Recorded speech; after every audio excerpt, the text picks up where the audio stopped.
بسم اللہ الرحمن الرحیم۔ آج میں آپ کے ساتھ مخدوم نیاز انقلابی ایڈوکیٹ مخاطب ہوں۔ میں سب سے پہلے آپ تمام افراد کو، تمام سامعین کو سلام پیش کرتا ہوں اور امید ہے کہ آپ سارے ٹھیک ہوں گے، خیریت سے ہوں گے۔ اور آج کا جو میرا موضوع ہے وہ ہے طلاق کے متعلق کہ کیا طلاق کس طرح دی جاتی ہے اور طلاق مؤثر کیسے ہوتی ہے، اس کے متعلق، کیونکہ مسلم فیملی لا آرڈیننس 1961 جو ہے اس میں ایک پروویژن موجود ہے، سیکشن 7 یہ ظاہر کرتی ہے کہ آپ نے کسی کوئی بندہ اگر وہ شادی شدہ ہے اور وہ اپنی وائف کو طلاق دینا چاہتا ہے تو اس کا طریقہ کار سارا جو ہے وہ مروج ہے سیکشن 7 مسلم فیملی لا آرڈیننس کی سیکشن 7، اس میں تحریر ہے سارا کچھ۔ تو اب طلاق کا جو طریقہ کار یہ ہے کہ اس میں سیکشن 7 کی جو کلاس 1 ہے اس میں مینشن کیا گیا ہے کہ اگر کوئی بندہ اپنی بیوی کو طلاق دینا چاہتا ہے، چاہے اس نے زبانی پروناؤنس کی ہو یا تحریری، اس کی اطلاع جو ہے فوراً آربیٹریشن کونسل کو دینی پڑتی ہے، اور آربیٹریشن کونسل پھر کیا کرتی ہے کہ وہ بیوی کو طلب کرتی ہے، اور پھر اس کے بعد بیوی کو طلب کر کے اس کی سماعت کر کے پھر 3 ماہ 90 ڈیز تک پھر پروسیجر چلتا ہے، اور 90 ڈیز کے بعد جو ہے وہ میاں سے پوچھ کر کے اس میں باقاعدہ یہ طلاق نامہ بھیجا ہے، جب وہ تصدیق کرتا ہے تو پھر وہ مؤثر سرٹیفکیٹ دے دیا جاتا ہے، جس کے بعد 90 ڈیز کے بعد طلاق مؤثر ہو جاتی ہے۔ تو طلاق مؤثر سرٹیفکیٹ جب ملتا ہے تو اس کا مطلب یہ ہوا کہ جو عدت پیریڈ ختم ہو گیا ہے اور 3 طلاقیں مکمل ہو گئی ہیں اور طلاق مؤثر ہو گئی ہے۔ اب ہر دو افراد جو ہے وہ جو طلاق دینے والا اور جس کو طلاق ہوئی ہے بیوی، ان دونوں میں سے ہر بندہ جو ہے وہ اپنی شادی مؤثر سرٹیفکیٹ ملنے کے بعد کر سکتا ہے۔ اب اس جو سیکشن 7 ہے مسلم فیملی لا آرڈیننس کی، اس کی ایک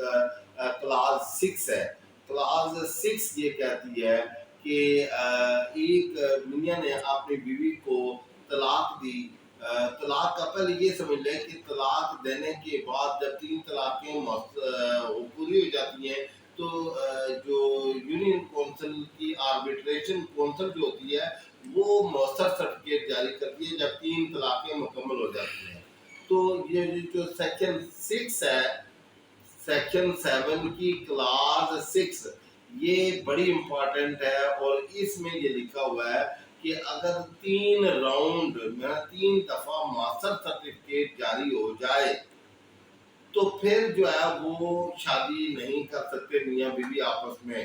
مثال کو اس کی ورڈنگ میں بالکل پڑھ دوں گا تاکہ کوئی مغالطہ نہ رہے، کوئی یہ نہ سمجھے کہ میں یہ الفاظ اپنی طرف سے بول رہا ہوں۔ تو ہمارے پاکستان میں غلط فہمیاں بہت پائی جاتی ہیں، اور اگر ایک طلاق ہو جائے تو پھر معاشرے میں، سوسائٹی میں یہ مشہور ہو جاتا ہے کہ جناب یہ آپ میاں بیوی آپس میں رہ نہیں سکتے، طلاق ہونے کے باوجود یہ آپس میں رہ رہے ہیں۔ تو جو ہمارا قانون پاکستان میں رائج ہے اس کے مطابق یعنی کسی دوسرے بندے کے ساتھ اگر ایک شادی جو ہے، ایک طلاق شادی کے بعد میاں بیوی کی ان کے درمیان طلاق واقع ہو جاتی ہے اور 3 طلاقیں دے کر پھر آربیٹریشن کونسل جو ہے وہ مؤثر سرٹیفکیٹ جاری کر دے، تو کیا وہ بعد میں وہ دونوں میاں بیوی آپس میں شادی کر سکتے ہیں یا نہیں؟ تو یہ قانون جو ہے مسلم فیملی لا آرڈیننس اس کی سیکشن 7 اور اس کی آگے سب کلاس جو ہے وہ 6 وہ یہ بیان کر رہی ہے کہ وہ دونوں میاں بیوی اگرچہ مؤثر سرٹیفکیٹ جاری بھی ہو چکا ہے لیکن وہ کسی تیسرے بندے کے ساتھ، کسی دوسرے بندے کے ساتھ شادی کیے بغیر وہ آپس میں نیا نکاح کر کے آپس میں رہ سکتے ہیں۔ یہ کلاس 6 بتا رہی ہے۔ یعنی یہاں تو یہ بیان کیا جا رہا تھا کہ اگر ایک راؤنڈ مثلا ایک طلاق مؤثر تب ہوتی ہے جب 3 طلاقیں ہو جائے، ایک راؤنڈ تب مکمل ہوتا ہے۔ تو اگر ایک راؤنڈ مکمل ہو گیا، ایک راؤنڈ مکمل ہونے کے بعد دوسرا راؤنڈ شروع ہو گیا اور وہ آپس میں راضی ہو گئے ہیں کہ دوبارہ سے ان کو اپنی غلطی کا احساس ہو گیا ہے کہ اب ہمیں دوبارہ سے رہنا چاہیے، یہ غلط فہمی ہمارے درمیان پیدا ہو گئی تھی اور طلاق ہو گئی، تو کیا وہ دوبارہ وہی میاں بیوی ری یونائٹ کر سکتے ہیں؟ تو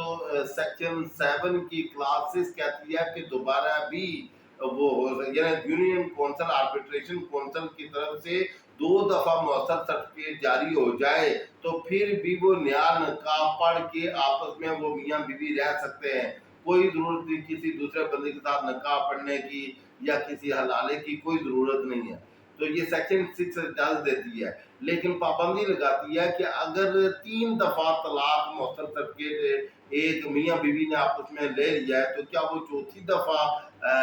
دوبارہ شادی کر سکتے ہیں؟ تو یہاں پابندی ہے بھائی چوتھی دفعہ نہیں. تو ہمارے معاشرے میں جو مشہور ہے، جو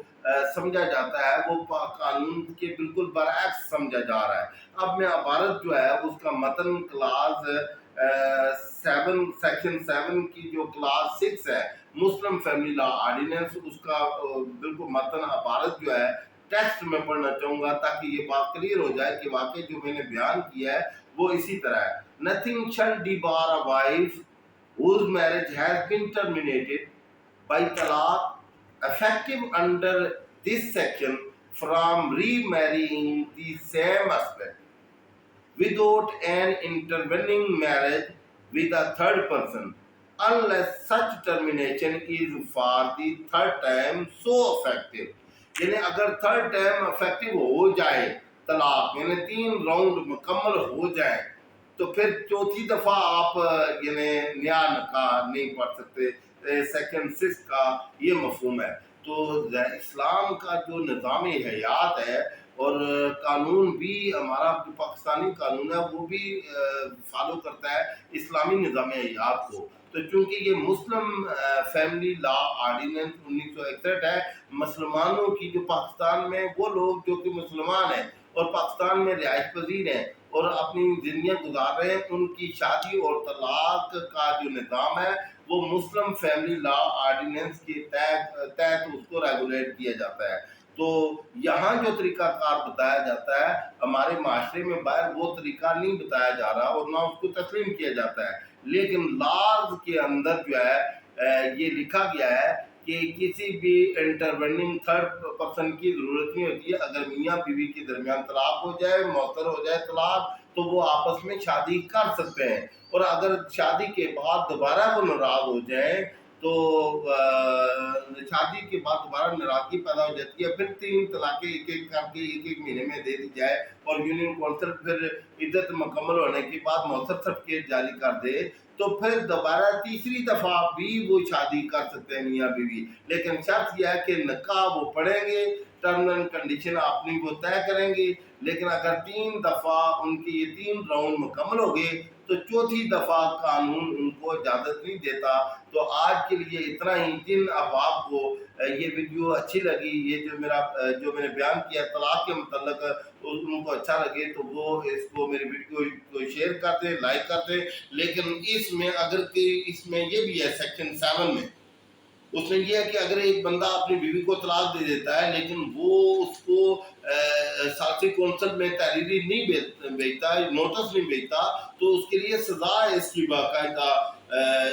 1 سال کی سزا منشن ہے اور 5000 جرمانہ بھی ہے اور میرے خیال میں اس میں امینڈمنٹ بھی آ رہی ہے. تو اس میں 90 ڈیز جو ہے وہ مینشن کیا کہ طلاق مؤثر ہوتی ہے 90 ڈیز میں. اور اس سیکشن میں یہ بھی بیان کیا گیا ہے کہ اگر کوئی عورت جو ہے وہ پریگننٹ ہو تو جب پریگننسی ختم ہوگی تو تب طلاق مؤثر ہوگی. اور اگر کوئی عورت پریگننٹ تھی اور طلاق دے دی گئی لیکن بچے کی پیدائش پہلے ہو گئی تو پھر 90 ڈیز کو شمار کیا جائے گا. جو مابعد چیز اثر ہوگی اس کو شمار کیا جائے گا کہ عدت اس کی اب ختم ہو گیا. اگر بچے کی پیدائش پہلے ہو جاتی ہے، عدت بعد میں ختم ہوتی ہے، 90 ڈیز بعد میں پورے ہوتے ہیں تو 90 ڈیز کا شمار کیا جائے گا. اور اگر بچہ بعد میں پیدا ہوتا ہے، عدت پہلے ختم ہو جاتی ہے تو پھر بچے کی پیدائش کے بعد طلاق مؤثر ہوگی. تو میں تمام سامعین کا انہی الفاظ کے ساتھ شکریہ ادا کرتا ہوں اور امید کرتا ہوں کہ آپ اس ویڈیو کو لائک کریں گے، شیئر کریں گے اور اگلی دفعہ ہم کسی نئے موضوع کے ساتھ آپ کے ساتھ مخاطب ہوں گے. آپ تمام احباب کا جن نے میری اس کلام کو، اس تکلم کو سنا، سب کا شکریہ. Thank you so much.